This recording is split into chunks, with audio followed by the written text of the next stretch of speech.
Psicologia de Bolso. Eu sou a Paula Chocalhinho e este é o meu podcast. Olá, você que está aí desse lado, seja bem-vindo ou bem-vinda ao podcast esta semana sobre stress, ansiedade e sono. É verdade, estas três coisas andam juntas. O nosso sono muitas vezes vê-se prejudicado exatamente por elevados níveis de stress ou de ansiedade e nós não conseguimos descansar completamente, não conseguimos descansar bem, não conseguimos dormir bem, ou acordamos muitas vezes durante a noite, ou gostamos-nos a deixar dormir, ou quando acordamos à meia-noite já não voltamos a conseguir dormir, e muitas vezes isto está relacionado exatamente a quadros de stress e de ansiedade. Então, e como é que o stress ou a ansiedade poderão influenciar no nosso sono? Porque tanto o stress como a ansiedade promovem uma ativação fisiológica. Portanto, é como se o nosso sistema de defesa estivesse constantemente ativo para resolver problemas, para resolver situações, para resolver ameaças. E acerca da ansiedade, ela diz sempre respeito normalmente à ameaça. Já falei um pouco disto em outros podcasts anteriores sobre as ameaças que nós identificamos, sejam de facto ameaças externas ou então ameaças imaginárias. E agora fazendo aqui um pequeno lembrete acerca do que é uma, do que é que são outras. As ameaças externas é tudo aquilo que nos acontece, que está fora de nós, que nós não conseguimos controlar e que por vezes, de facto, temos que nos defender.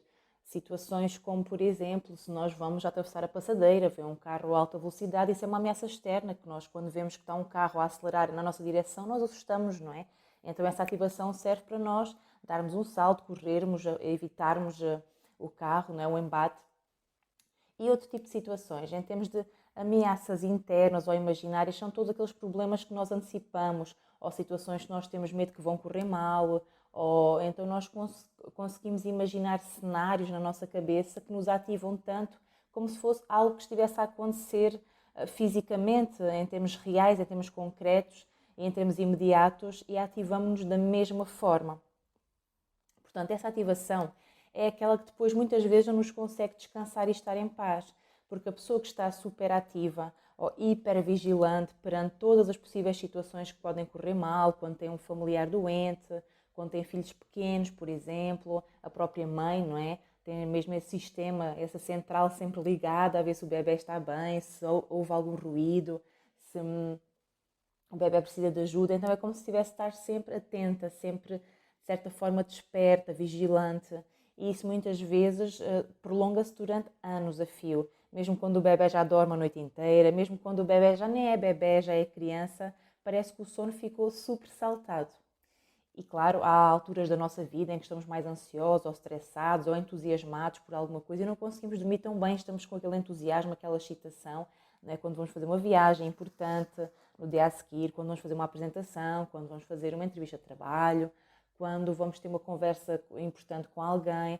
Portanto, muitas vezes ficamos entusiasmados, excitados ou até ansiosos, nervosos por alguma situação que vai acontecer no dia a seguir. Mas e quando cronicamente não consegue descansar, não consegue dormir? Nós também vivemos numa era em que muitas pessoas trabalham por turnos, ou trabalham até tarde, ou os horários de sono não são regulares, devido aos desafios familiares e profissionais, ou quem tem que estudar à noite, por exemplo.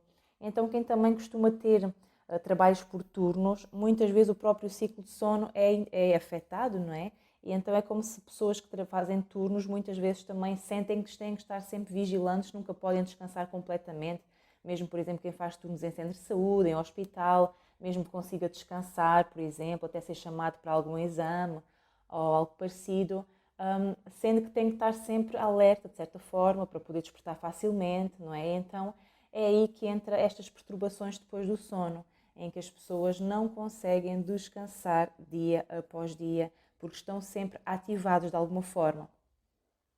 Principalmente também quem às vezes tem familiares doentes, que a qualquer momento espera uma notícia ou espera que alguém ligue da família a precisar de ajuda, não é? Quando sabem que alguém está doente, um pai, uma mãe ou outra pessoa da família. Portanto, a ansiedade, o stress, é uma ativação fisiológica perante ameaças, perante stressores ambientais, sociais, não é? À nossa volta. E nessa ativação nós muitas vezes mantemos ativados mesmo no sono. E então esta ativação é física, é uma ativação fisiológica, em que existem níveis elevados de cortisol, como no caso dos altos níveis de stress. O cortisol é a hormona do stress, não é? E vai nos fazer ficar nessa hipervigilância, nessa vigilância constante que é excessiva. Então é como se tivéssemos sempre palpitações ou o corpo estivesse muito ativado, muito agitado. E depois como é que se consegue desligar para dormir? Pois aí está, não se consegue. Mesmo que às vezes faça desporto, às vezes não é o suficiente para à noite realmente depois conseguir descansar. Mas é uma das coisas que realmente pode aliviar a ansiedade e a ativação. É como se descarregasse ali aquela adrenalina, aquela ativação no desporto, né? Que nós também nos ativamos aí, mas depois do desporto, da ativação do desporto, vem o relaxamento. E nestes casos de stress e de ansiedade, o que é que acontece depois a nível físico? Então, nós temos 3 respostas de ativação perante ameaças, que é a luta, a fuga ou o congelar, ou o freeze. Portanto, a luta significa o confronto, a fuga significa o evitamento e o freeze significa a gente ficar congelados, fica em choque, não temos reação, não conseguimos reagir perante uma situação assim complicada. Então, temos estas 3 respostas. Só que muitas vezes, no momento em que nós estamos ansiosos, a pensar em alguma situação, preocupados com alguma coisa, não podemos enfrentar porque a situação não está a acontecer neste momento. Não podemos evitar porque, mais uma vez, a situação não está a acontecer neste momento. Nem congelamos porque está aquela agitação toda dentro de nós e nós não sabemos o que fazer com essa energia.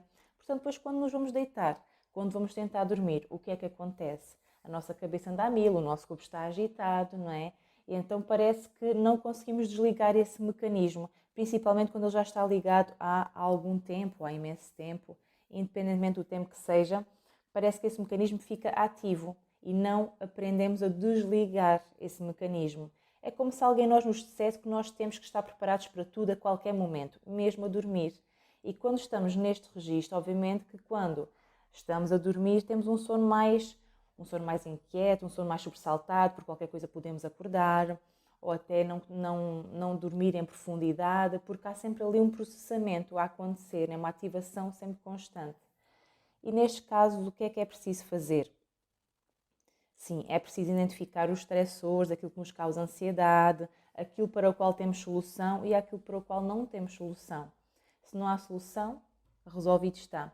Se há solução, encontrar as soluções e pôr em movimento essas soluções, não é? E avisar o nosso cérebro, olha, já sei que estás preocupado com isto, mas para essa situação há esta solução e vou pôr em prática desta e daquela maneira, ou já decidi isto e aquilo e o outro, ou vou fazer isto ou aquilo.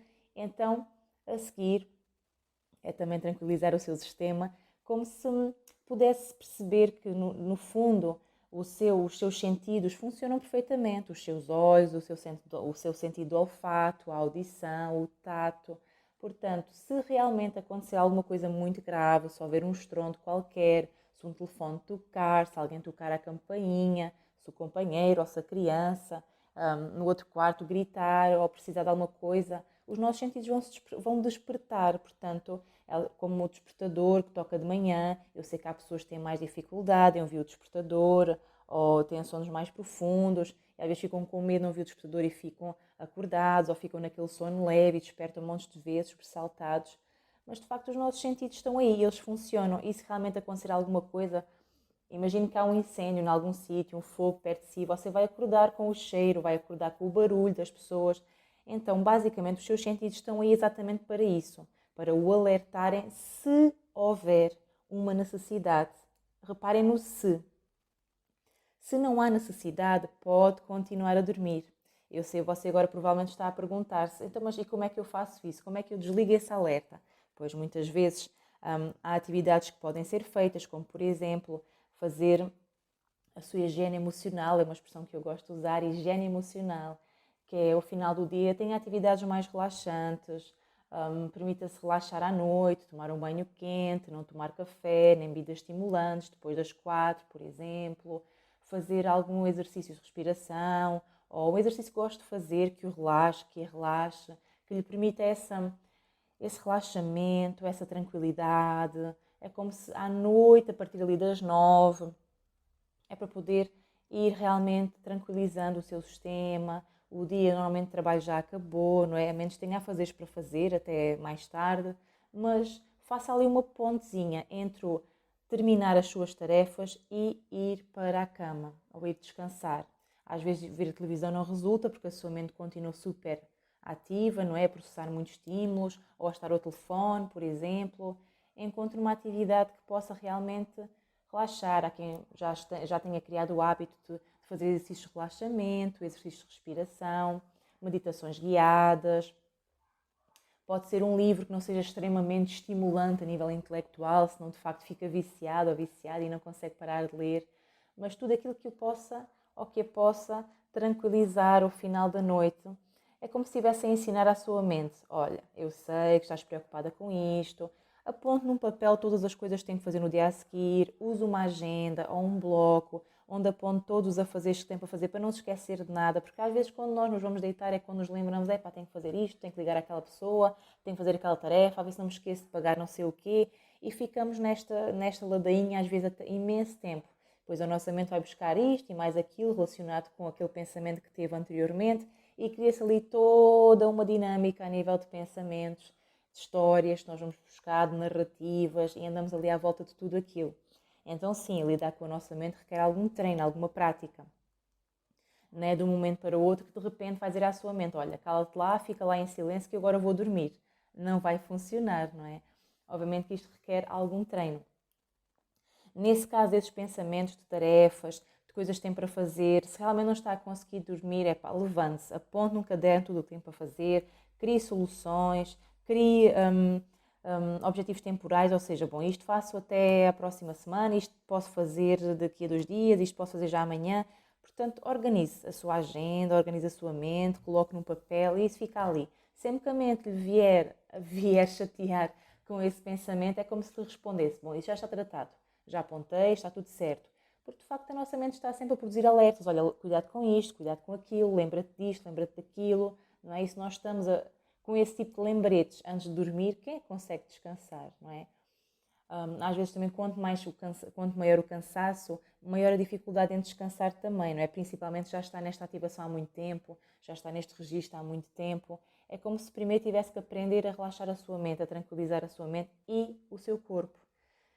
E muitas vezes, como é que os exercícios de relaxamento, a meditação funciona? É exatamente relaxar o corpo para poder relaxar a mente. Às vezes o contrário é mais difícil, relaxar a mente e depois relaxar o corpo. Então porquê é que se começa sempre com a respiração, com o relaxamento progressivo e soltando o corpo e tudo mais? É exatamente por isso. Através do corpo podemos concentrar a mente no aqui e no agora. E que forma de estar mais no aqui e no agora do que concentrar no corpo e na respiração. Só o nosso corpo está no presente, só a nossa respiração é presente, é atual, é aqui e agora. Tudo o resto, os pensamentos, podem dizer respeito ao passado, ao futuro, e normalmente é o que acontece. E a nossa mente está em imensos tempos ao mesmo tempo. E muitas vezes esta questão da respiração, da meditação, é exatamente isto: virar-se para o corpo, concentrar no corpo, no aqui e no agora, e a respiração é exatamente para isso, para trazer a atenção para o corpo, para o aqui e o agora, o que está a acontecer neste momento, para que a mente não divague em imensas situações. E sim, há formas de treinar a mente. Há formas de treinar a mente, os pensamentos automáticos negativos, que é como se fossem gatilhos que estão constantemente a surgir. E isso todos nós temos, independentemente do nosso trabalho, independentemente da nossa vida. Porque todos nós temos estressores, temos várias coisas que fazem com que nós fiquemos ansiosos, ativados, perturbados, não é? E então, quando isto acontece e quando já está nesse estado há muito tempo, provavelmente será necessária alguma ajuda. Há pessoas que não conseguem dormir cronicamente, pessoas que biologicamente, por algum motivo, dormem pouco, não são pessoas de conseguir dormir muito, mas poderá também estar relacionado com questões emocionais. Então perceber aí o que é que emocionalmente o está ou a está a perturbar, a preocupar, não está resolvido. E então é como se o nosso corpo emocional estivesse constantemente a lançar lembretes e a lançar alertas e cuidados com isto e cuidados com aquilo, não é?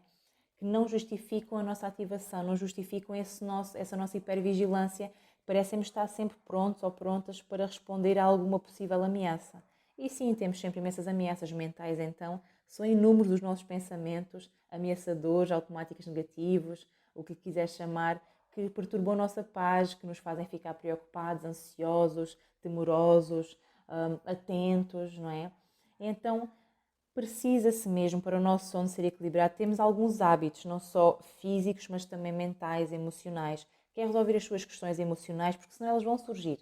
Vão surgir ou nos sonhos, vão surgir antes de dormir, vai pensar em imensas coisas do seu passado e anda ali tudo relacionado com aquilo que sente atualmente, com aquilo que vive atualmente e que muitas vezes tem lá a origem lá atrás.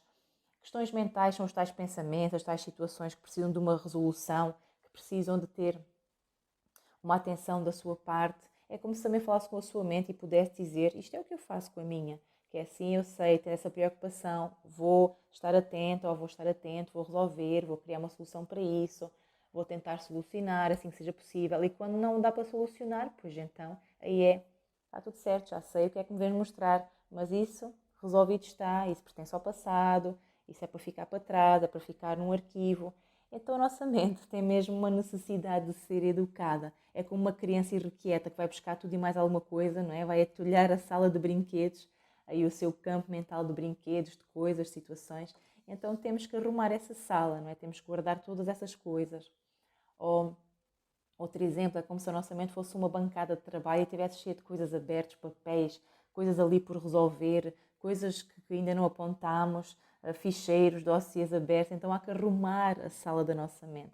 Há que arrumar essa nossa bancada de trabalho, organizá-la, compartimentá-la, arrumar o que realmente pertence ao passado e não vamos mexer mais naquilo e nem dá para mexer mais naquilo.